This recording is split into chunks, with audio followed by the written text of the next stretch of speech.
This week, I haven't taken a single trade, and honestly, that's a win. So what's up, my people? It's your boy Rome, and I'm back with another trading video. In today's video, I want to talk about what I've seen in the market so far and why I haven't taken a trade. So let's get right into it. So first thing I'm gonna do is start off with NAS, and I want to say that capital preservation is very important in trading. Not losing money is still like winning money when it comes to this, because you want to keep that account size nice and strong. You don't want to just risk money on things that aren't very clear to you. So first things first, I usually try to stay away from Mondays just for my personal preference, because historically I haven't done well on Mondays, and it may just be because I'm coming off a weekend and my mind is just not as sharp on that day. So I usually stay away from Mondays for the most part. Now that's not to say that I will never take a trade on Mondays. It just depends. But this Monday I just completely didn't even look at. So what I'm doing now is, so I want to mark out my swing highs, my swing lows, and my fair value gaps that I see on the daily chart. I always start off on the daily chart. Okay, and we're going to take a look at Tuesday. Right, we're going to take a look at this day right here, Tuesday, March 17th, to start off, and then I'll also go into Wednesday, which is another day that, depending on what Tuesday gives me, I may not even trade Wednesdays. So let's go down to the 15-minute time frame and see what we're seeing. So here on Monday, you see this is the price action that we had. Even looking at it now, it doesn't really look that clean to me. So here we're gonna go Tuesday. So Tuesday, you can see that this is yesterday's highest point based off of this gray line, and then this is our midpoint here, based off this black line.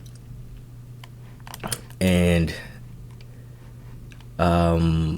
like I said before, I usually don't trade the New York Open. So right at 9:30, I like to give the market about 10 to 15 minutes before I even look to place a trade. What I can see here though is that we did have a fair value gap, and we could just see how this performed once I scale down to the 1 minute time frame. And then I see that we have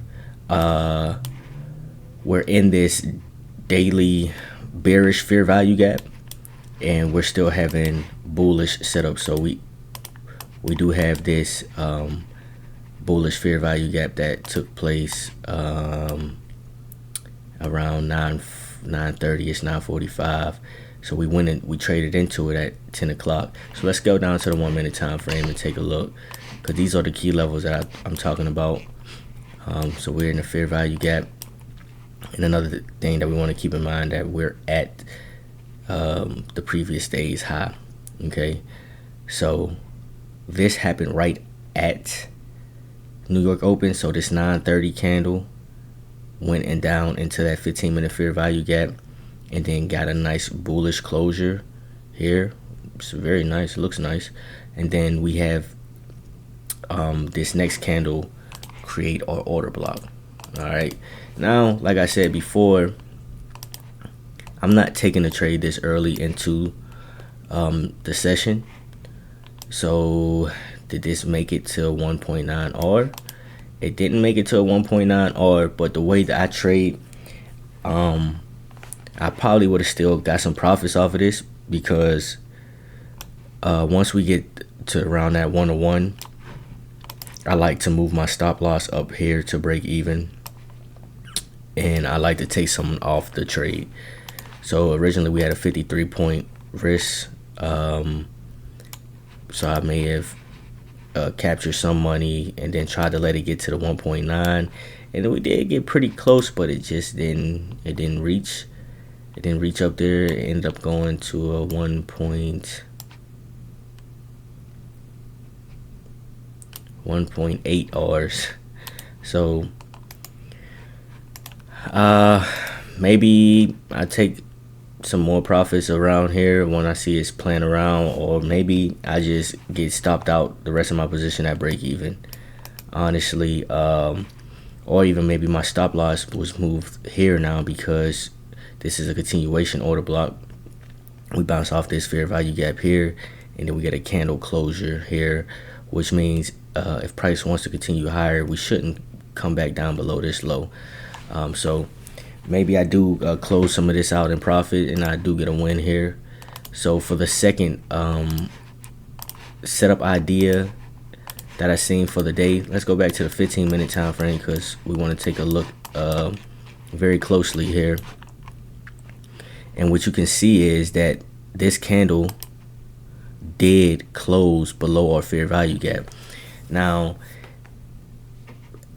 I don't like this personally. It shows me that we're disrespecting the fair value gap, right? So even though we did end up continuing higher for a little bit, what did you see? Price came back down and continued lower.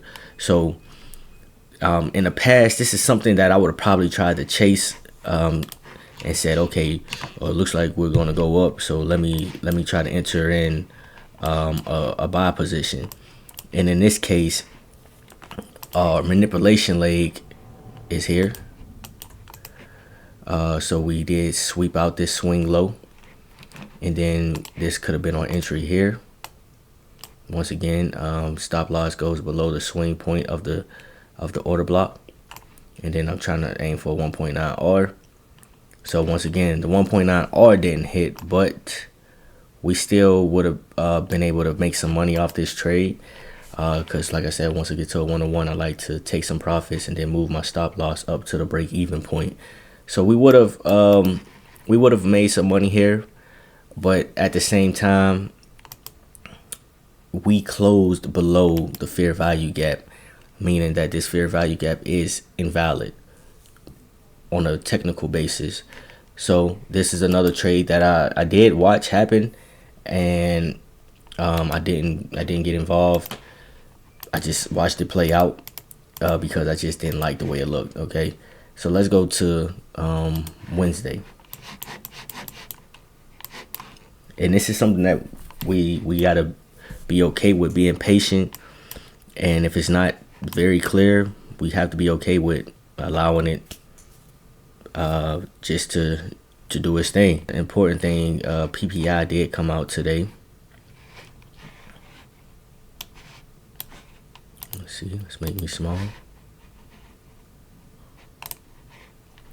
PPI came out today, and the federal fund rate came out today as well at 2 o'clock. So today I wasn't looking at taking a trade. So the only day that I've had really a possibility to take a trade was that Tuesday. So just because it's a lot of major news coming out today, and you can see the Fed rates they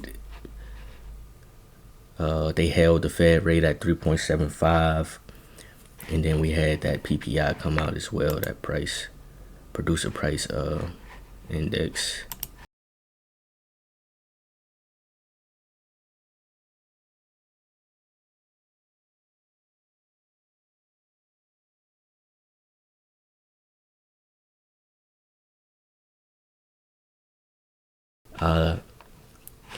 So that's really what I have for this video. I just wanted to talk about what I've seen so far this week in NQ, and why I haven't taken a trade.